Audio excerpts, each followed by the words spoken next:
नमस्कार दोस्तों, भारत खबर में आपका स्वागत है। मैं सुनील जायसवाल। आज बात करेंगे बिहार पर। बिहार में राजनीतिक घटनाक्रम इन दिनों चिराग पासवान हो, नीतीश कुमार हो, फिर मांझी हो, ये सब छोटे छोटे छत्रप जो है ना, वो रोज़ नए नए पॉलिटिकल एजेंडा सेट कर रहे हैं। जैसे तेजस्वी पर जो उप मुख्यमंत्री हैं आरजेडी के, जैसे उन पे चार्जशीट होता है, नीतीश कुमार की तरफ से या नीतीश कुमार के इर्द गिर्द से पाला बदलने की खबरें जोरों पर मीडिया पर छाने लगती है। अब इसमें कितना हकीकत कितना फसाना है वो तो समय बताएगा, लेकिन नीतीश कुमार शायद पलटी मारने के लिए फिर तैयारी कर चुके हैं।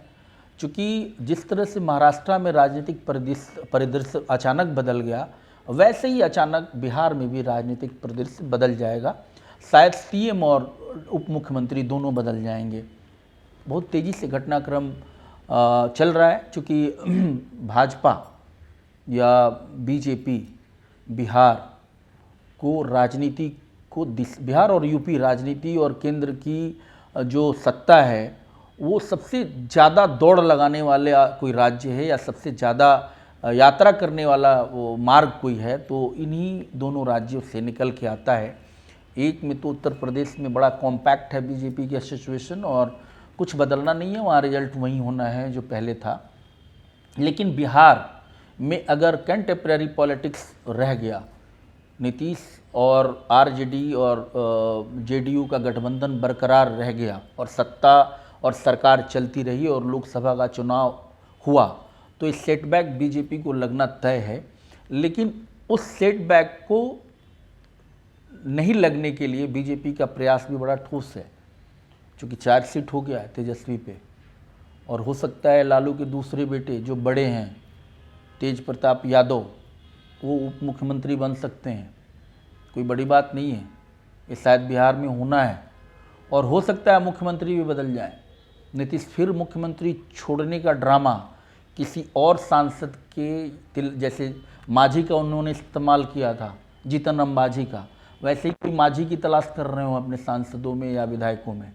तो नया सीएम और नया डिप्टी सीएम लोकसभा चुनाव से पहले बिहार को मिलने वाला है। देखना दिलचस्प होगा कि नीतीश जो हमेशा पैतरे बदलने में माहिर रहे हैं, वो पैतरा बदलने का उनका टाइमिंग क्या होगा, अभी वेट कर रहे हैं। चूँकि महाराष्ट्र में शरद पवार हाशिए पे चले गए हैं, उद्धव हाशिए पे ऑलरेडी थे, तो कई बारी जो वहाँ पटना में लोग पहुँचे थे, वो एक एक सांसद, कोई एक सांसद का भी मालिक नहीं था, वो भी पार्टी पहुँची हुई थी मोदी को हराने के लिए। तो बिहार दिशा देते रहा है।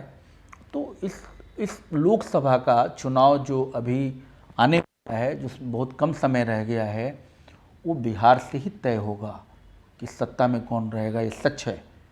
चूँकि बिहार में रोज़ राजनीतिक घटनाक्रम बदल रही है और छोटे छोटे छत्रप को बीजेपी कितना अपने आप के लिए मुफीद बना पाती है, ये भी देखना दिलचस्प होगा। लेकिन बीजेपी छोटे छोटे छत्रपों पर निर्भर नहीं होनी चाहती, उससे बड़ा प्लेयर चाहिए। नीतीश जैसा कोई प्लेयर, उस प्लेयर की तलाश में है।